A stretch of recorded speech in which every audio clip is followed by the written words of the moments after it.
气煞我也！将军是真的死了！你说什么？是谭云杀了江夏。什么？我本想趁机杀了3张雷属性的中兵，该如何对付谭云？师傅，帮徒儿炼制一炉还魂尊丹。哎，好徒儿，谢谢师傅。亲自带人去找您所需之物。得老人呢？你这样一直拉着为师，男女授受不亲，你记住了吗？只要造一狗身。师傅，起来说话。正是家父。岂有此理！ Halo guys, welcome back to Kobe Movie. Dan ya, hari Senin adalah hari dimana kita bakal melanjutkan kisah sang dewa Pakboy yang super OP, baik, mantan dewa tertinggi, tapi super Pakboy guys. Oh iya, banyak yang mengatakan kalau si Suping itu alias ketua divisi Pil merupakan reinkarnasi dari istrinya Tan Yun saat dia menjadi dewa guys. Wadidaw, entah itu benar atau tidak kita masih tidak tahu. Tapi kita lihat saja nanti ya. So di part 90 kali ini, tepatnya episode 111 Nitian Cecun, sesuai spoiler kemarin guys, kita bakal melihat Han Yun yang akhirnya bertemu dengan Suping. Dan ada si tetua ketiga yang menjelaskan kekuatan Han Yunnya kepada tetua Lu. Hayo, udah pasti pada penasaran kan? Apalagi di spoiler akhir video ini bakal mengejutkan kalian nih guys. So langsung saja kita masuk ke part 90 NTZZ Nitian Cecun Against the Sky Supreme melawan langit yang tertinggi. Selamat menonton. Di part sebelumnya kita sudah melihat Han Yun yang asik terbang, tiba-tiba menyadari ada orang yang mengikutinya. Hanya menebak kalau sang musuh itu berada di ranah pemurnian jiwa tingkat 5. Sehingga dia yang bersiap pun langsung mengeluarkan rune alias jimat penyerang tingkat menengahnya guys. Dan itu berhasil membongkar persembunyian sang musuh. Yang ternyata itu adalah anjingnya Lu alias Jiangxia guys. Dan seperti biasa, dewa Pakboy kita itu tidak pernah yang namanya melepaskan musuhnya. Sehingga dia langsung mengeluarkan rune penyerang angin guntur yang berhasil menghancurkan tubuhnya Jiangxia tanpa tersisa. Menjadi debu guys. Sungguh sadis. Setelah itu, Han Yun pun mengetahui suatu fakta. Kalau Lu memiliki latar belakang yang sangat luar biasa. Di mana ayahnya merupakan tetua keempat divisi Pil Gerbang Peri. Dan guru ayahnya yang sekarang merupakan ketua divisi Gerbang Suci guys. Maka akan sulit bagi mereka untuk menyingkirkan Lu saat ini juga. Sehingga Han Yun pun pamit pergi. Dan langsung berubah menjadi mode Grandmasternya guys. Pergi menghampiri maksudnya si Shen Suping di rumah lelang Huang Fu. Sementara Supingnya sangat pusing. Waktu tersisa 40 hari lagi untuk dia memberikan pil kebangkitan jiwa. Dia harus tetap hidup karena daging, kulit, bahkan rambutnya ini semuanya pemberian dari orang tuanya. Jadi balas dendam kedua orang tuanya itu harus dituntaskan. Dan akhirnya Han Yun pun masuk ke dalam ruangannya. Suping yang kaget sekaligus kesal karena sudah menunggu 3 bulan lamanya gurunya tidak kunjung muncul. Dia bahkan di sini langsung memeluk Han Yun guys. Wadidaw, ini gimana ini reaksi Mengi ketika melihat ini guys? Waduh. Han Yun mengaku dia baru melihat bendera dari Gunung Changling karena dia yang sangat sibuk akhir-akhir ini. Suping pun langsung memohon kepada Han Yun membantunya membuat pil kebangkitan jiwa. Han Yun pun menjawab, dasar murid bodoh, tentu saja guru akan membantumu. Tapi masalahnya tersisa 40 hari lagi agar Suping menyerahkan pil kebangkitan jiwa ini. Dia takut waktunya tidak sempat guys. Tapi hanya meyakinkan kalau waktunya masih sempat. Mendengar itu membuat Suping begitu senang dan langsung mengajaknya untuk pergi ke Gunung Pincing membuat pil itu. Namun tiba-tiba mereka mendapatkan sebuah kabar kalau tetua Te sedang sibuk mencari barang yang Han Yun pesan. Dia juga berjanji akan mendapatkan semua barang pesanan Han Yun secepat mungkin. Dan untuk sekarang tetua Te sudah berhasil mengumpulkan 5 barang dari ke-11 barang yang Han Yun pesan. Sehingga Han Yun pun percaya kepada tetua Te dan memberi pesan kalau dia akan menemuinya nanti setelah ada waktu luang. Dan mereka pun pergi. Saat sampai, Han Yun bingung. karena Su Ping yang terus memegang tangannya Tan Yun. Ini sangatlah tidak pantas.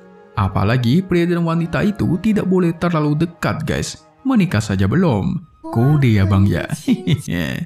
Su Ping di sini ternyata menganggap Tan Yun sudah sebagai kakeknya sendiri guys. Disertai guru yang menyayangi muridnya, jadi dia merasa tidak masalah dekat sebagai keluarga gitu guys. Waduh, ini kalau mengilat bisa-bisa perang ketiga nih guys. Perang ketiga dewa ini mah. Di sini Su Ping berharap agar pil kebangkitan jiwa yang mereka buat itu memiliki kualitas tinggi. Jadi tidak bisa menggunakan tungku pil tripod tingkat rendah miliknya. Apalagi Master Tang itu hidupnya sekarang sudah bergantung kepada pil kebangkitan jiwa ini. Tan Yun pun bertanya, kata siapa? Dalam membuat pil bagus itu harus menggunakan tungku yang bagus pula. Ini semua ternyata merupakan ajaran ayahnya Su Ping. Tan Yun pun menjelaskan, selama ilmu memurnikan pilnya cukup, bahkan tungku pil tingkat rendah sekalipun, itu bisa membuat pil kelas terbaik. Yang pada intinya, semuanya kembali lagi kepada sang pembuatnya guys, bukan kepada alatnya. Su Ping pun kembali menangis setelah membicarakan sang ayah guys. Dia di sini langsung berlutut di hadapan Tan Yun dan menebak kalau Tan Yun merupakan tetua dari sekte suci. Statusnya itu pasti sangat tinggi, bahkan melebihi ketua gerbang suci divisi pil. Di sini Su Ping ingin agar Tan Yun membantunya satu hal. Dia pun bertanya apakah Tan Yun mengetahui orang yang bernama Sheng Tianzi. Tapi sayangnya Tan Yun sama sekali tidak pernah mendengar nama orang itu. Yang ternyata Sheng Tianzi itu adalah ayahnya Su Ping guys. Di mana dulunya ayahnya merupakan ketua divisi pil gerbang suci yang memiliki teknik pemurnian yang tidak terkalahkan. Tapi sayangnya dia dijebak oleh tetua kedua divisi pil yang bernama Kong Sun Yang Chun. Dan sekarang Kong Sun Yang Chun sudah menjadi ketua divisi pil gerbang suci yang sekarang guys. Yang berarti guys, Kong Sun Yang Chun ini merupakan guru dari ayahnya Lu guys. Sementara kultivasi ayahnya Su Ping itu dihancurkan dan diusir dari sekte Huangfu secara tidak adil. Mendengar itu membuat Tan Yun ikut kesal dan berjanji akan membantu membalaskan dendam ayahnya Su Ping. Tan Yun meyakinkan ketika Su Ping cukup kuat, maka semua musuh bisa disingkirkan. Sementara untuk sekarang mereka akan memurnikan pil kebangkitan jiwa dulu. Dan Su Ping pun mempersiapkan tungku pilnya. Sementara bahan-bahan obatnya akan dia ambil di Gunung Changling. Di sisi lain, bawahan Lu mendapatkan berita kalau lampu kehidupan Qiangxia telah padam. Lu yang mendengar itu langsung terkejut dan kesal guys. Qiangxia sudah terbantai. Lu pun merasa kalau dirinya begitu sial karena rencananya yang selalu gagal dalam membantai Tan Yun. Bawahan Lu itu ada 3 guys. Tuan Chen, Qiangxia, dan orang ini. Masalahnya kedua bawahannya itu sudah terbantai di tangannya Tan Yun. Dan tersisa dia seorang. Apa mungkin selanjutnya dialah yang bakal terbantai? Dalam hatinya berkata seperti itu. Takut dia guys. Makanya Dewa Pak Boy jangan dilawan ya guys ya. Tiba-tiba muncullah tetua ketiga yang menghampiri Lu. Dia langsung mengeluarkan formasi penghalang suara agar orang dari luar tidak bisa mendengar pembicaraan mereka guys. Dia pun langsung mengatakan kalau yang membantai Qiangxia adalah Tan Yun. Tentu Lu awalnya tidak percaya, apalagi Tan Yun masih berada di ranah jiwa janin tingkat 7. Masalahnya sekarang sudah di tingkat 8, jawab tetua ketiga. Tetua ketiga pun mengaku sangat ingin membantai Tan Yun. Karena dia dan An Pei yang telah dipermalukan di hadapan umum saat di arena Dewa Bela Diri. Tapi setelah itu, dia pun terus mengikuti Tan Yun dan secara tidak sengaja, dia melihat Tan Yun yang menggunakan 3 jimat kelas menengah atribut guntur menghabisi Qiangxia. Awalnya tetua ketiga ingin menyerang Tan Yun memanfaatkan kesempatan. Tapi takutnya Tan Yun masih memiliki beberapa jimat sehingga dia memilih untuk kesini menemui Lu. Tujuannya untuk menyusun rencana membantai Tan Yun nanti guys. Waduh, kali ini dua tetua bergabung untuk membantai sang dewa Pak Boy. Sungguh tidak disangka-sangka ya kan? Eits, kalian mau kemana dulu nih guys? Masih ada spoiler yang mantap ini. Di sini kita bakal melihat rencana sang tetua ketiga dan si Luwu guys. Ayo, pasti udah pada penasaran kan? So, langsung saja kita masuk ke bagian spoiler untuk part 91-nya episode 112 Nitian Cecun di hari Jumat nanti guys. Jadi, nantinya tetua ketiga akan menjelaskan kepada Luwu kalau Suping itu tidaklah bodoh. Dia pasti sudah mengetahui rencana Luwu untuk membantai Tan Yun. Tapi Luwu juga memiliki latar belakang yang hebat. Tetua ketiga yakin Suping itu nggak bakal berani menyentuh Luwu sama sekali untuk sekarang. Jadi, tetua ketiga sengaja menghasut Luwu untuk meminta bantuan kepada ayahnya dan tujuannya tentu demi membalaskan dendam mereka.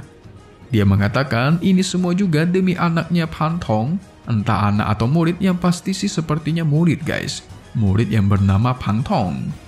Sementara Suping yang mengatakan kalau Tan Yun melepaskan jubah kura-kura pernapasannya alias penyamarannya, dia sangat yakin kalau penampilan gurunya ini pastilah merupakan orang yang hebat. Waduh guys, ini Suping menggoda-goda Tan Yun atau bagaimana ya? Sampai-sampai mendekat gitu loh. Bahkan di sini dia sampai sengaja memijit-mijit Tan Yun dan nyenderin kepalanya di baunya Tan Yun pula. Kacau ini guys, kacau. Kalau sampai mengilian, bisa-bisa perang sampai Gunung Changlingnya hancur kali ya. Mimi yakin guys, ini akal-akalan Suping supaya mengetahui identitas gurunya yang asli.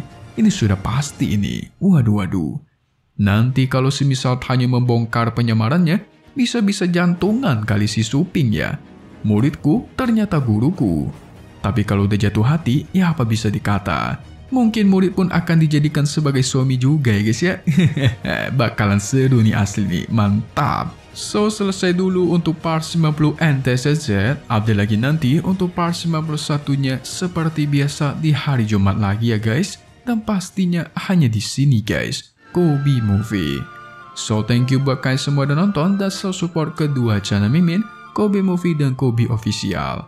Semoga kalian semua sehat selalu ya.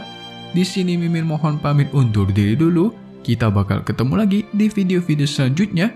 Alright then, see you guys.